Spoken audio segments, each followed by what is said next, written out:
Hello and welcome to On Boards, a deep dive at what drives business success. I'm Joe Ayub, and I'm here with my co-host Raza Sheikh. Twice a month, On Boards is a place to learn about one of the most critically important aspects of any company or organization, its board of directors or advisors, with a focus on the important issues that are facing boards, company leadership, and stakeholders. Joe and I speak with a wide range of guests and talk about what makes a board successful or unsuccessful, what it means to be an effective board member, and how to make your board one of the most valuable assets of your organization. Before we introduce our guest today, we want to thank the law firm of Nutter, McLennan and Fish, who again sponsored our onboard summit last month in their beautiful conference center in the Boston Seaport. They've been incredible partners to us in every way. We appreciate all they've done to support this podcast. Our guest today is Marc Schneider. Marc is an e-commerce and fintech operations executive with a history of driving revenue and profits, and for delivering extraordinary results, as well as devising effective, viable action plans for complex business issues. Marc was the co-founder of Zebit, a mission-driven e-commerce and fintech company where he served as president, CEO, and a board director. He is currently an operating venture partner with Ulu Ventures, the largest Latina-led seed stage venture fund in Silicon Valley, which invests in women, minority, and diverse entrepreneurial teams. In that capacity, he has served, among other roles, as an active board observer for companies in which Ulu has invested. Welcome, Marc, and thank you for joining us today on Boards. It's great to have you as a guest. It's a pleasure. I appreciate the invitation, and I look forward to the conversation. Thanks. So we thought the introduction was pretty good, and then I saw something online by one of our favorite podcast guests, Lisa Thompson, who introduced us to you. And I'm going to read it to you to kind of let everyone know just how special you are. Quote, "If you aren't looking to scale, if you aren't willing to look in the mirror and make the needed changes to excel, if you're thinking incremental instead of radical, then you're not ready for Marc Schneider." So with that very humble intro in mind, can you give us your background that's led you to have this pretty unusual set of skills? That'd be my pleasure. And yeah, I want to thank Lisa for that kind comment relative to my background. I've known her for almost 25 to 30 years now. Time is passing pretty quickly.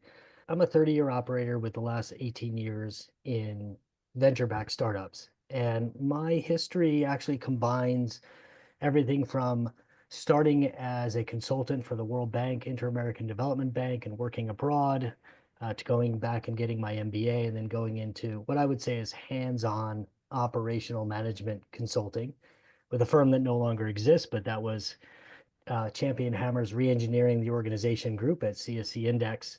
I went into private equity and worked in Mexico City, so learned a lot about fundraising there.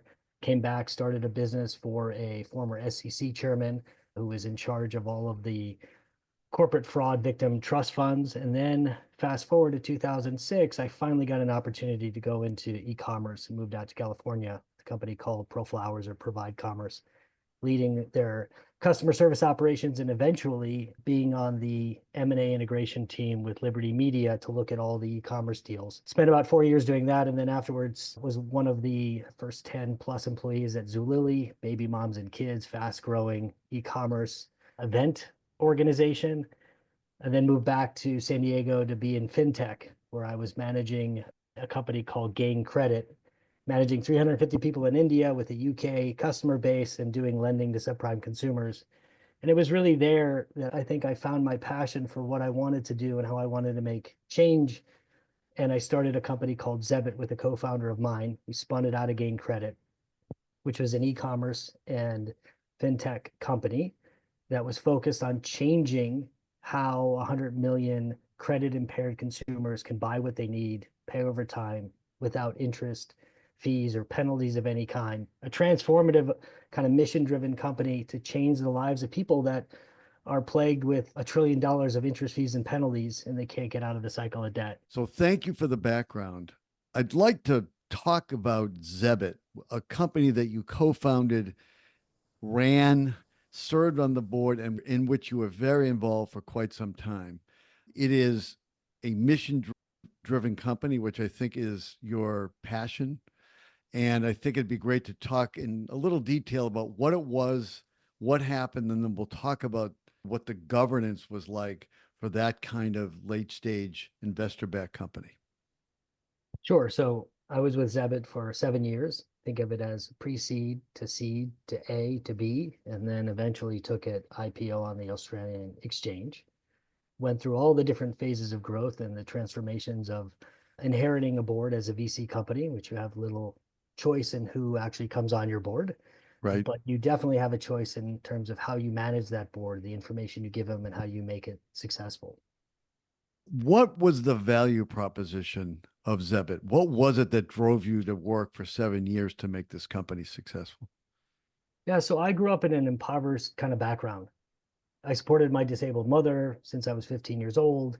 I went through financial crisis, everything from homelessness to eating government cheese, food stamps at University of Pennsylvania, etc. And I always thought there was a higher calling in my life that I wanted to fundamentally change the lives of other people, maybe to substantiate that we're not all captive by our histories. Mm, that's fantastic. So, what was the proposition with Zebit that would allow people to kind of emerge from the kind of situation you experienced?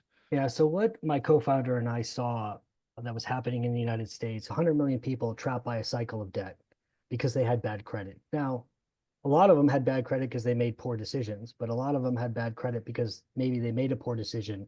And because of the financial instruments they were able to get a hold of, the interest, fees, and penalties continue to add up, so they never get out of it. So we wanted to basically give subprime consumers the ability to buy what they need. Think about it as Amazon for the underserved, and pay back over 6 months without interest, fees, or penalties, or paying 4 times the value of a product in order to get float.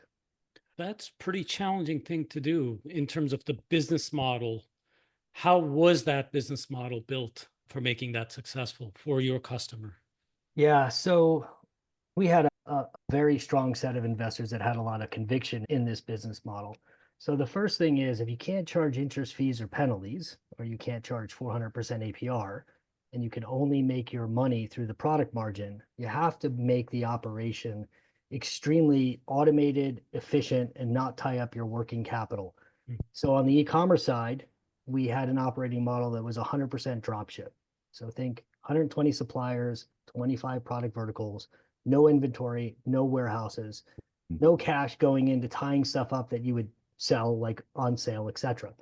Fundamentally on the fintech side, focused on how do we build a big data set to model the propensity to pay for a customer that we already know is a 550 or below FICO score. We know they're bad credit, but how do we build data within our site to be able to predict whether they'll pay us back on that first order or not? So, one of the things you told us is that FICO doesn't tell us why someone has bad credit and why they didn't pay back. How did you figure out who those people were that might be worth taking a risk on? Well, FICO, if you get a report, it'll tell you where all the defaults happened, but it won't necessarily tell you how to fundamentally separate the goods from the bads within the defaulted people. And so what we figured what we had to do was if I present a fair deal, if I give a consumer something that they can never get, let's say a 0% credit facility in the form of store credit, to buy the things they need to support their family at fair prices, where they can structure their payments over 6 months that correlate to when they get paid and how they get paid, maybe they would raise us in the payment hierarchy and think about, I'm going to have a store credit line that grows with me, and all I have to do is shop responsibly, pay this company back over time, and then I get access just like everybody else to fair products and float or credit, and I'll put my share of wallet, all my transactions in with them. It was a hypothesis, Joe, that we had to prove that could work. That was the bet. Right. So, how did you go about proving it? Yeah, so what we did was we built a closed marketplace. So we would underwrite you. So it's our customer, we're the e-commerce merchant. We acquire customers either through B2B relationships, B2B2C, or direct to consumer marketing, bring them on our site. We have two bites to the apple. We bring people in, we validate their income, their identity, etc. We bring them into our marketplace, and then we tracked all of the consumer behavior happening in the marketplace.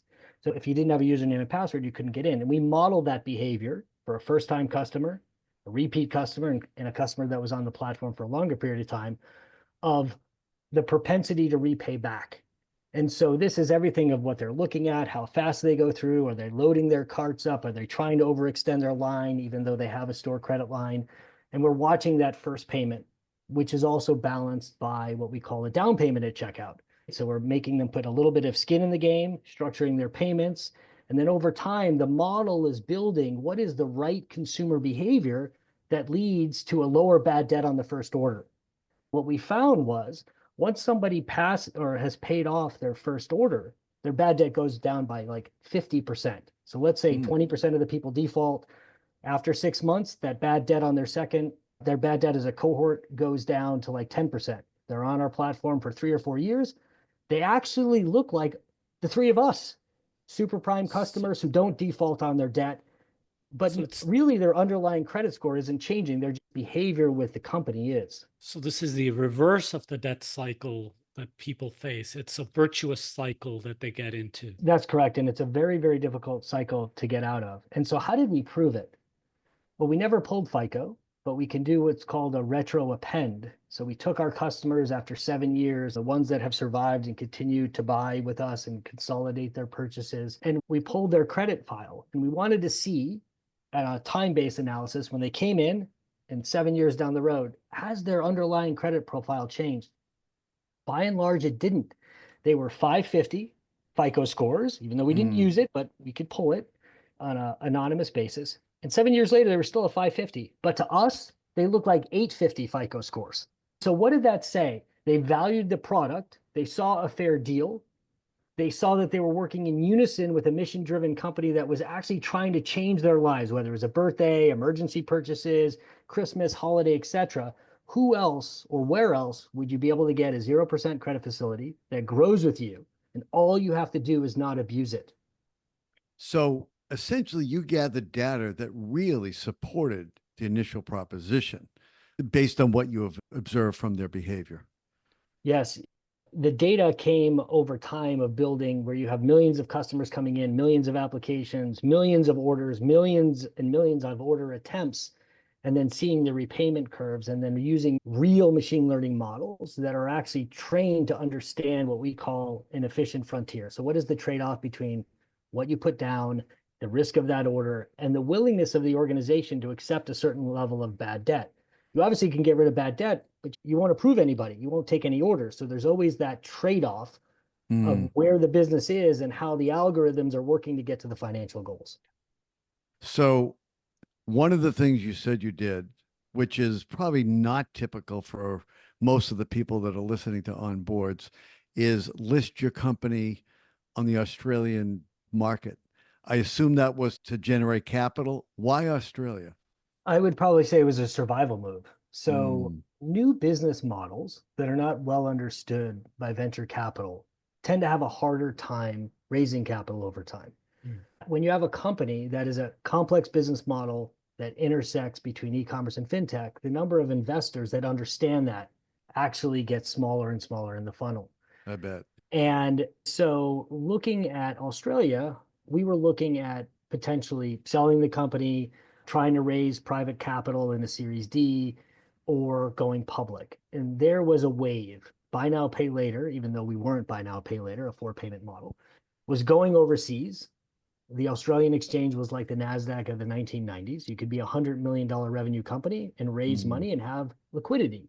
And that was always a challenge for us. I mean, our investors stood behind us, put money into the company, but we needed to get access to more liquidity so we didn't have to keep constraining the growth of the company every time I had to go out and raise capital, which would take longer and longer to do. The other thing is subprime consumers, unfortunately, aren't that popular unless you're charging them interest, fees, and penalties. And Right. if you look at what's going on, a lot of those companies, their valuations are pretty depressed. So I went to Australia to find liquidity. Mark, you went through the journey from seed to Series 8 all the way to that IPO. Talk a little bit about the board and the evolution of that board through that journey. So when I started Zebit, I wasn't the CEO. I was actually the chief operating officer. And after about a year, there was a change and I was made the CEO. So typically when a VC firm is founded, pre-seed doesn't really have a board. You might have a board advisory, maybe an observer, but no real board. When you get to seed, you may or may not have a board as well. Really depends on what your investors want to do. When you get to an A, you have a board. And the board is typically composed of your main investors. You don't have a choice who's put there. You don't really have a choice of whether you get along with them from a chemistry perspective, whether you have the same expectations of how you want to run the board, the governance, etc. So for first-time founders, it's very difficult to understand what am I supposed to do and how am I supposed to not anger my investors that are on the board while I'm trying to be the CEO. So it's a big learning journey that I'm also, by the way, trying to pass on to our new CEOs in Ulu's portfolio. But the board started with basically investors, and then the investors typically will add an independent or so that are related to that investor. So what you have is a board composition that is pretty much investor focused that's supposed to wear the dual hat. When I'm in the board meeting, I'm a board member, supposed to take off my investor hat. And then when I leave the room, I'm an investor. And it's a careful and delicate balance for a CEO or even a management team to understand how to navigate that and how to understand the line of demarcation between, is the board managing me, or is the board managing the company? Am I managing the company? Am I managing the board? As you get to different series, new board members are typically added. And then when you get to a public board, obviously, especially in Australia, we had to add, to our benefit, independents that were representative of the Australian market and the Australian stakeholders. Mark, a few important points that you highlighted. So, as you mentioned, when you take investor money, you may not have the choice of who comes on as the board member or members. So, I think for founders, it really is think about the choice of which investor you're taking, because that will result in the board if you do have a choice. I think the second thing you highlighted is that even though investors are trying to compose a well-composed board with some management representation, let's say 2 board members and 2 investor board members and maybe additional observers and 1 independent. Are they truly an independent? I think founders are also advised to have a say on it, at least that it should be a mutually agreed board member, even if it's an independent. How then did your late stage board work in all these important decisions? And maybe talk a little bit about your experience and support. I think you highlighted earlier that it's also the founder's job to make the best out of their board. So maybe talk a little bit about that aspect of your later stage boards. Well, I think that depending if you're a first-time founder or a serial founder, you get to wear the battle scars and understand what you did wrong in interacting with your board over time. And so for me, I took a very active management approach. I wasn't the chairman of my board, but I ran the board meetings and I facilitated our chairman's agenda, prepared the content, the decision-making, the frameworks, and then really deferred to him to run the meeting. But I was basically providing the information needed, the decision we were trying to do, coordination with outside counsel, and then the board meeting would discuss the matters at hand and vote. I think there's 2 things we should separate here.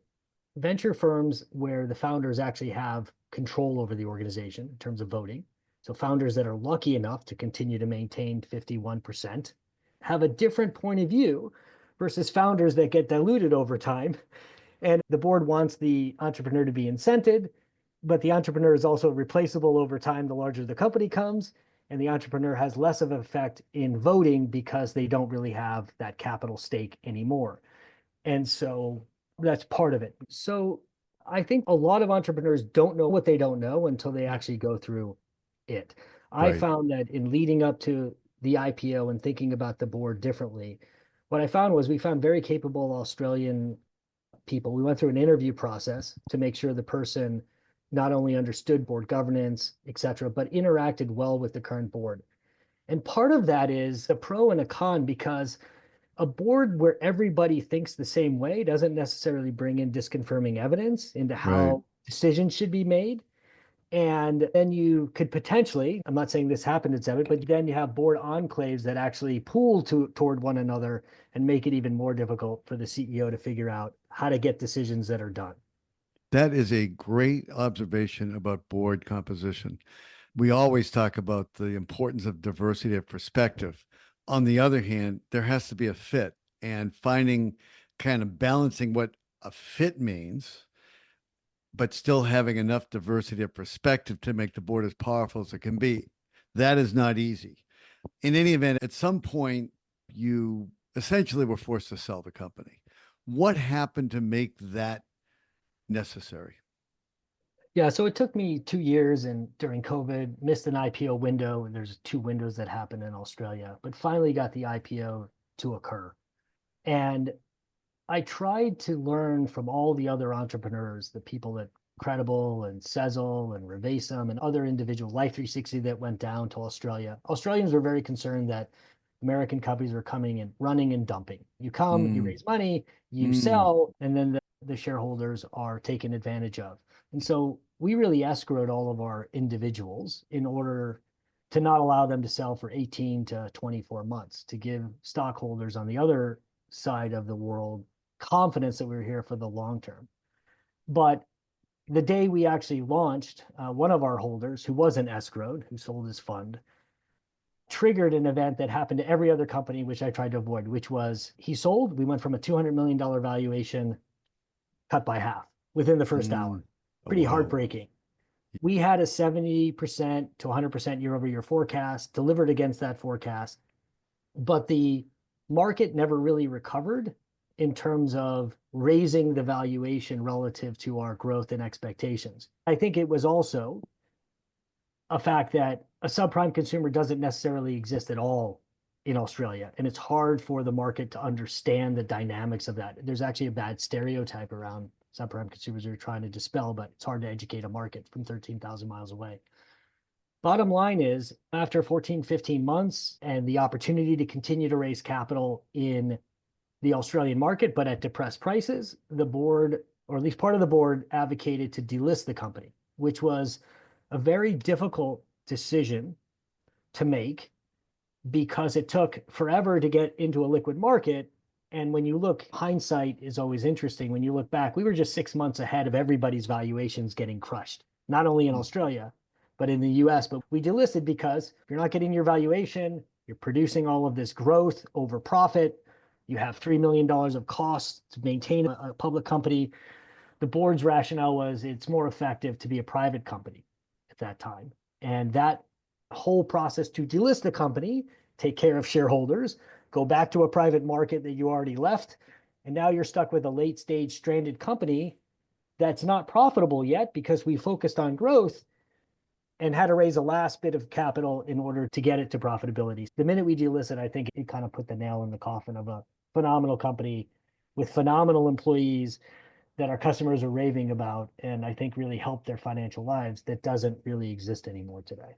It also goes to show that that's what risk taking is, and that's what a startup business is. You are starting with something that has not been proven yet.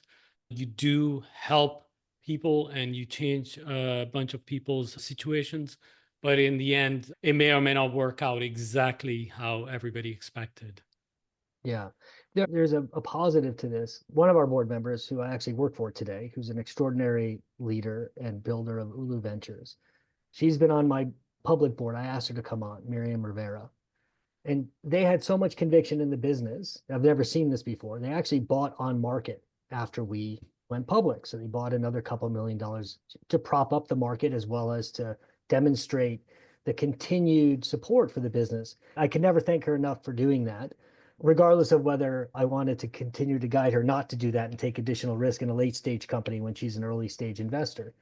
But sometimes board members surprise you in how much they really believe that you're going to make an impact on the end consumers. And she is a woman who has built a firm that is solely focused on women, minority entrepreneurs, and diverse teams who don't get a lot of capital, like 1.5% of the total capital allocation of venture. And that led me to really see something from a board member that I've never seen before, and really embracing the mission, especially in a new market, and trying to convince other investors through her own actions. Marc, you're talking about Ulu Ventures. It's a perfect segue. Introduce us to Ulu Ventures and what it is about and what it invests in. And how do they identify companies that fit its mission? Yeah. So Ulu Ventures takes a very different approach to venture capital. Miriam Rivera and Clint Corver, who are a married couple, which is very non-traditional in venture, and a mixed married couple, are on Fund 4. They've raised over $450 plus million of capital. And their focus was, we believe that diverse entrepreneurs can build great businesses. And there's enough bias in venture that does pattern matching. So you look like me, therefore I want to invest in you, that isolate and alienate women and people of color. So they started this well before impact investing ever happened, but they're using a decision analytics framework out of Stanford. Clint is a PhD from Stanford. He was taught under the late Ron Howard, who just passed a couple of weeks ago, which was his mentor. And he's bringing a probabilistic analysis to looking at companies in terms of what they're, for us, a 10x probability weighted multiple. And he goes through a number of different analyses to know whether it pencils it out or not. He's been using and refining this framework with the investment team, and they've had success. They've had 2 to 3 handfuls of unicorns in their funds, and they have large portfolio construction. So each of their funds could take 70 to 80 different investments. But really, they were trying to change the landscape of how capital was allocated to people with diverse backgrounds, believing they bring something to the table. Just like you guys believe, which I believe too, diverse boards add value to an organization as a diverse people base inside. So do diverse entrepreneurs who lead those companies. And I think specifically for diverse entrepreneurs, we in venture also believe that the problem-solving ability and the decision-making leads to superior outcomes is another reason. I mean, for boards, it's decision-making, but for startup founders, it is about execution and solving through problems. Marc, another thing that we learned, Ulu Venture has board observers, including yourself, that go into the boardroom and teach entrepreneurs and help entrepreneurs at early stages on what it is about boards. Talk a little bit about that and how that you believe improves the value and output for Ulu Ventures. Let me say that Ulu Ventures is all about testing. It wants its companies to test and iterate and scale and get their proof points. Ulu Ventures is also testing on a new way to do founder approach or founder support that almost mimics a little bit of private equity in terms of hiring somebody like me to run the founder support program, which is inclusive of, let's say, low cost, high usage platform elements, discounts to marketplaces, jobs, et cetera, but also aligning my expertise with a founder need, whether it's strategic, operational, cash flow management, or capital raise. How do we move the needle, raise the probability of success that they can raise a Series A? Most of our companies are seed stage. One of the opportunities that I've had, which I'm very thankful for, is the opportunity to join as a board observer. Now, I'm more invited than placed. Ulu doesn't place me at a company. I have to be invited or introduced. It's like the vampire entering the house. So the investment partner that sits on the board, sees a strategic need to add my capability set, introduces me to the entrepreneur. I have a conversation with the entrepreneur. And what's happened is the entrepreneur has actually invited me to be a board observer. Mm-hmm. So this has happened multiple times for like 4 companies now in a very short period. I think my relationship with them, the value add I can bring to them based on the challenge, and then they want to be able to hear a different perspective. And my role is always in combination so far with an investment partner. And as the investment partner who sits on the board, he has to play the traditional board role. Mm-hmm. I do not. I'm supposed to observe. I tend to observe and I listen, but I also have the ability to chime in a respectful way that brings an operational or strategic perspective that maybe the board member wants to say, but it crosses that line of being a board member versus being part of management. But so far, it's worked out well. So the fact that the CEO has invited you basically enables you to act differently than board members and basically act differently than most board observers, because I'm calling it active board observer.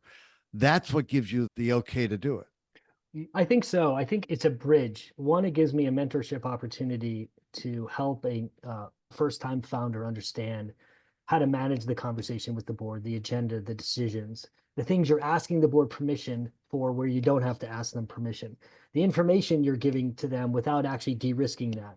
Board members want an efficient understanding of what's going on in the business, what are the risks, what are the mitigations, what do you want from me, what are we deciding, how do we move forward? A lot of CEOs don't know how to structure that conversation. So it gives me an opportunity to mentor them outside of the board meeting through the projects that I'm working with them on, as well as bridging some of the questions and perspectives that are typically more delicately handled or aren't necessarily surfaced in a board meeting that should be asked at that point in time, because otherwise it wastes a lot of cycles. You can go from board meeting to board meeting to board meeting and still not get the answer to the question because nobody's willing to kind of say, why are we doing it this way? And so, yes, it empowers me a little in a professional and respectful way to be able to bring to the forefront to try to accelerate a lot of this stuff for our founders, because there's two things that are the enemies of our company: time and cash.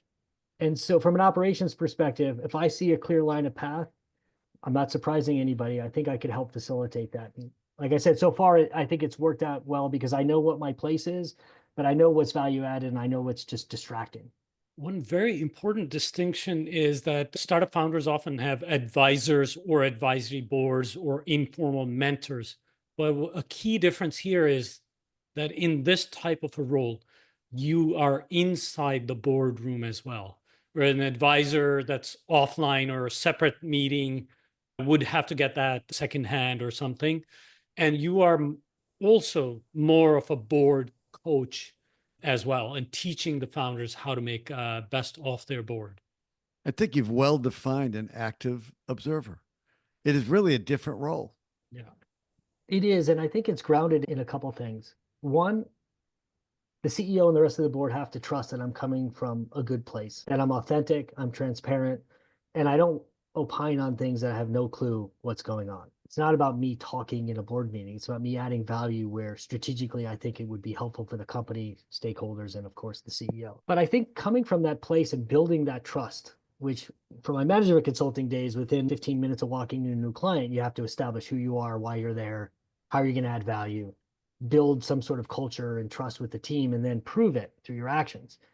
So I try to do that by having sessions before any kind of board observer meeting that I'm invited to in the initial time, understand their business in detail, the operating drivers, their forecast, what their objectives are, what they're struggling with, the profile of the board members who are on there.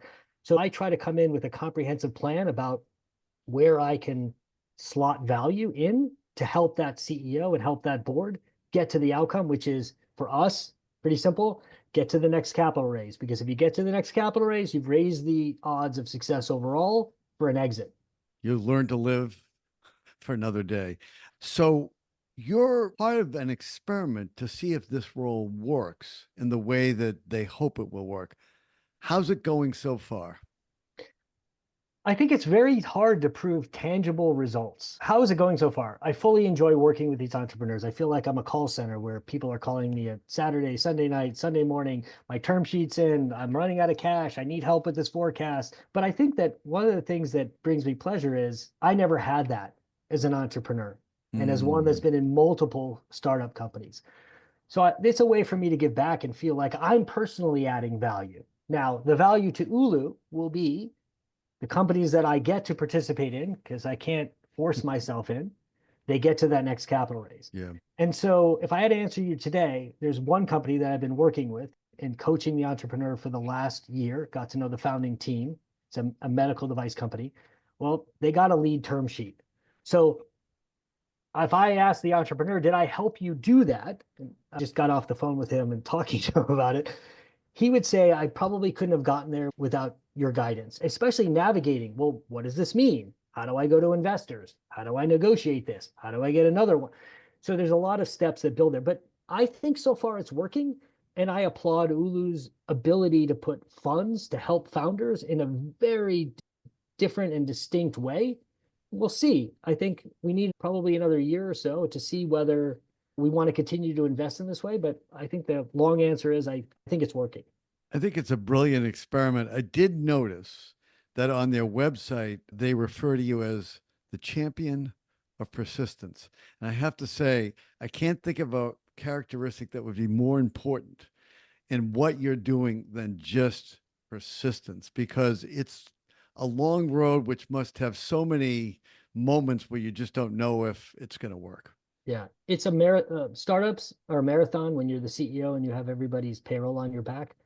You have to do sprints, but you have to take the long game. And look, I know I don't know everything, but I've been through a lot of the different passages and caverns and bridges and dark places and feelings that a lot of our entrepreneurs are going through. And I'm not a therapist. Pretty much, this is kind of a point of view, and you have to make the decisions in order to get there. But it's a phenomenal journey to be a founder and go through this. And whether you succeed or fail, you're learning something. And hopefully, you're learning something about the people you're employing, the customers you're serving, the boards you're interacting with, and the people you trust to be your thought partners along your way. How do you think you have made a difference for the young entrepreneurs with whom you've worked? That's a really interesting question. Look, I'm a humble person, but I derive all my energy from the people I work with. I think I'm making a difference because they keep calling me and emailing me for the next step and the next stage. Look, this originally, I came over to Ulu to be an EIR, an entrepreneur in residence, to start a new company. I never expected to be in the role I'm in, and I'm very grateful for it. I think that entrepreneurs, I think some, if they get to a next raise, would like to see me inside of their company, but I think I'm delivering a lot of value to a lot of different people. I just hope that through that, when they become successful, or even if they're not successful, when they get to my age at 55, and a lot of these people are at 28, 30 years old, they will think about how to give back to the entrepreneurs below them in terms of what they learned. And so I'm extending myself, I'm extending my mind, my time, my authenticity, and also my emotional support to these entrepreneurs because they deserve to have somebody help them along the way. Well said, Mark. I think the ultimate thing is that money is fungible. In venture, being able to help and support the company is the only real thing that distinguishes one investor from the other. And I think it's a tremendous privilege for folks like us to be able to do that. Amen. Marc, it's been great speaking with you today. Thank you so much for joining us on Onboards. It's been a pleasure. Thanks, gentlemen. I appreciate it. And thank you all for listening to Onboards with our guest, Marc Schneider. Please visit our website at onboardspodcast.com.